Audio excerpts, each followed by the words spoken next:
Hi friends, అందరికీ నమస్తే. ఇప్పుడు బెల్లం పల్లీలతో కజ్జికాయలు చేస్తున్నా. ఇవి ఎలా చేయాలనేది ఇప్పుడైతే చూసేద్దాం. ఈ వీడియో స్కిప్ చేయకుండా చివరి వరకు చూస్తే అర్థమవుతుందన్నమాట. ఇదైతే ఫస్ట్ టైం చేసేవాళ్ళు కూడా చాలా ఈజీగా చేసుకోవచ్చు. ఇవి చాలా బాగుంటాయి అన్నమాట. హెల్త్కి కూడా మంచిది కదా బెల్లం పల్లీలు. ఇంకా దీనికోసం అయితే 2 కప్స్ గోధుమ పిండి తీసుకున్నా. ఆశీర్వాద్ గోధుమ పిండి. 1 కప్ వచ్చేసి మైదా తీసుకున్నా. దేంట్లో టేస్ట్‌కి తగినంత కొంచెం సాల్ట్, అంటే ఎక్కువ వేయకుండా కొంచెం సాల్ట్ వేసుకోవాలి. పైన లేయర్ టేస్ట్ ఉండడం కోసం. కొద్దిగా ఆయిల్ వేసుకోవాలి. ఆయిల్‌కి బదులు నెయ్యి బదులైతే నెయ్యి కూడా వేసుకోవచ్చనమాట. నేనైతే ఆయిలే యూజ్ చేశా. ఇదైతే బాగా కలిసేంత వరకు కలుపుకోవాలి. ఇంకా వాటర్ కొంచెం కొంచెం వేసుకుంటూ ఈ పిండి అయితే మనం చపాతీ పిండి ఎలా కలుపుకుంటామో అలా కలుపుకోవాలి. కలుపుకొని పైనుంచి కొంచెం ఆయిల్ అప్లై చేసుకొని ఇక మూత పెట్టి అయితే ఒక 30 మినిట్స్ ఉంచితే మంచిగా సాఫ్ట్గా అయిపోతుంది గోధుమ పిండి అనేది. ఇంకా ఈలోగా అయితే స్టవ్ పైన ప్యాన్ పెట్టుకొని మనకు కావాల్సినవన్నీ వేయించుకోవాలన్నమాట. నేను ముందుగా అయితే తెల్ల నువ్వులు వేయించుకుంటున్నా. ఈ తెల్ల నువ్వులు అయితే ఒక 50 గ్రామ్స్ ఉంటాయి. తెల్ల నువ్వులు వేయించుకుంటున్నా. చూడండి ఇలా చిటపట అని మంచి ఫ్లేవర్ కూడా వస్తుంది. ఇవి మంచిగా వేగినప్పుడు ఆ టైంలో తీసి అయితే పక్కన పెట్టుకోవాలి. ఇప్పుడైతే పల్లీలు వేయించుకుంటున్నా. మనకి ఎన్ని కావాలో అన్ని అయితే తీసుకొని వేయించుకోవాలన్నమాట. ఈ పల్లీలు ఇవన్నీ మనం పౌడర్ చేసుకుంటాం కదా, అది మిక్సీ మొత్తం మిక్స్ చేసుకున్న తర్వాత ఆ పౌడర్ మిగిలిన ఇంకా వేస్ట్ అయితే అవ్వదన్నమాట. ఇంకా పల్లీలు కూడా ఇలా పౌడర్ లాగా అయితే చేసుకోవాలి. ఫస్ట్ నువ్వులు, పల్లీలు, కొంచెం వేయించిన పప్పు ఉంటుంది కదా, శనగపప్పు, అవి కూడా వేసుకుంటున్నా. ఎందుకంటే ముద్దగా రాకుండా ఉండడం కోసం.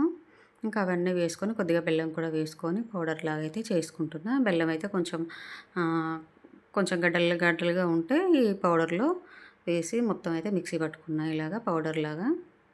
మరీ మెత్తగా కాకుండా కొంచెం బరకగా పట్టుకోవాలి. చూడండి ఇంకా బెల్లం, ఇవి నువ్వులు, పల్లీలు ఇవన్నీ ఉన్నాయి కదా, ఇవన్నీ బాగా కలిసేంత వరకు అయితే ఈ పౌడర్ కలుపుకోవాలి. దీంట్లో బెల్లం వేసాం కదా, మొత్తం బాగా మిక్స్ చేసుకొని ఇంకా పక్కన పెట్టుకున్న తర్వాత మనం ముందే కలిపి పెట్టుకున్న గోధుమ పిండి ఉన్నది కదా, దీన్ని మళ్ళీ ఒక 5 నిమిషాలు అయితే ఇలా మర్దన చేస్తే మంచిగా సాఫ్ట్గా అయిపోతుంది. ఇంక ఇప్పుడైతే చిన్న చిన్న పూరీలాగా ఒత్తుకోవాలి. మనకి ఎంత కావాలనేది పిండి అయితే చూసి తీసుకొని ఇంకా మనం సేమ్ చపాతీలాగా ఒత్తుకోవాలన్నమాట. నేనైతే చపాతీ పీట ఇప్పుడు కూడా యూజ్ చేయను. నేను ఇలాంటి ప్లేట్ మీదనే చేస్తాను ఎప్పుడైనా. నాకు ఇంక ఇది అలవాటు అనమాట. ఇంకా ఇది ఉంది కదా, మనం కజ్జికాయల చెక్కకు ముందే కొంచెం ఆయిల్ అయితే అప్లై చేసుకోవాలి. చేసుకొని ఇంకా మనం ఈ పూరి దీనిపైన వేసిన తర్వాత చుట్టూ కూడా ఆయిల్ ఇలా అప్లై చేసుకోవాలన్నమాట. అప్లై చేయడం వల్ల మంచిగా ఈజీగా ఊడుస్తుంది మనం తీసినప్పుడు. ఇంక ఇది కూడా అతుక్కోవడంలో మనం ఇట్లా నొక్కినప్పుడు మంచిగా అతుక్కుంటుంది అనమాట ఆయిల్ అప్లై చేయడం వల్ల. మనం ఆ చెక్కకు అనేది ఆయిల్ అప్లై చేస్తే ఈజీగా వచ్చేస్తుంది మనకు తీసినప్పుడు. కొంచెం గట్టిగా నొక్కుకోవాలి. ఇవి రెండు అతుక్కోవాలి కదా, అందుకోసమని కొంచెం గట్టిగా నొక్కుకొని ఇలా తీస్తే ఇంకా మనకు ఆ చెక్కకు ఆయిల్ రాసినాం కాబట్టి ఈజీగా వచ్చేస్తుంది మనం చేతిలోకి తీసుకున్నప్పుడు. ఇంకా నేను ఒక్కదాన్నే చేస్తున్నా కదా, ఇంకా అన్నీ అయితే చేసి పక్కన పెట్టిన తర్వాత ఫ్రై చేసుకుందామని అన్నీ అయితే చేస్తున్నా. ప్రిపేర్ చేసుకొని మనం పక్కన పెట్టుకొని ఆయిల్ అయితే పెట్టుకుంటే ఇంకా వేసేసుకోవడమని అన్నీ అయితే రెడీ చేసుకుంటున్నా.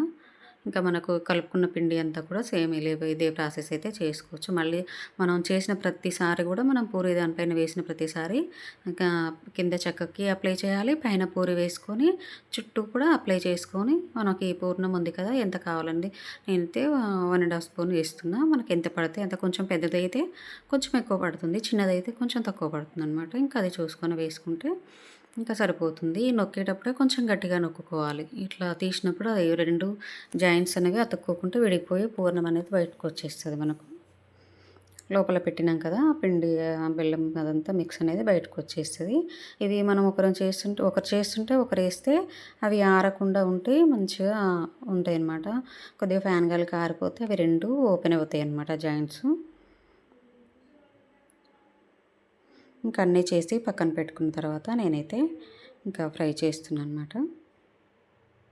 ఇంకా ఆయిల్ పెట్టి బాగా హీట్ అయిన తర్వాత మీడియం ఫ్లేమ్ పెట్టుకొని ఇవైతే ఆయిల్లో వేసి ఫ్రై చేసుకోవాలి. చూడండి మంచి కలర్ వచ్చేంత వరకు ఫ్రై చేసుకుంటే ఇంకా పచ్చిదనం అనేది లోపల కూడా మంచిగా ఫ్రై అయ్యి పచ్చిదనం అనేది ఉండదు. ఇంకా మిగతా ఉన్నా కూడా ఇలాగే వేసుకోవాలి. ఇంకా నేను అన్నీ చేసిన తర్వాత ఇంకా ఫ్రై చేస్తున్నాను కదా, లాస్ట్ది అయితే ఒకటి విడిపోయిందనమాట. జాయింట్ అనేది విడిపోయి లోపల మనం పెట్టాం కదా! ఇంకా అదైతే బయటకొచ్చేసి చూడండి ఇగో ఇలా వచ్చేస్తదనమాట. అందుకే ఇద్దరుంటే ఒకరైతే చేస్తుంటే ఇంకొకరు ఇలా ఫ్రై చేసుకుంటే ఇంక ఈ కజ్జికాయలనేది తొందరగా అయితాయి. నేను ఒక్కదాన్నే చేసిన కదా! అందుకోసమని లాస్ట్ అయితే జాయింట్ అనేది విడిపోయి లోపల పెట్టిందైతే బయటకొచ్చిందనమాట పూర్ణం. ఇంకా కొంచెం పిండి మిగిలితే ఇంక అదైతే చపాతీ పిండే కదా! వేస్ట్ ఎందుకని ఇలా పూరీలైతే చేశా. ఈ వీడియో మీకు నచ్చినట్టయితే లైక్, షేర్, సబ్స్క్రైబ్ చేయండి. Bye friends.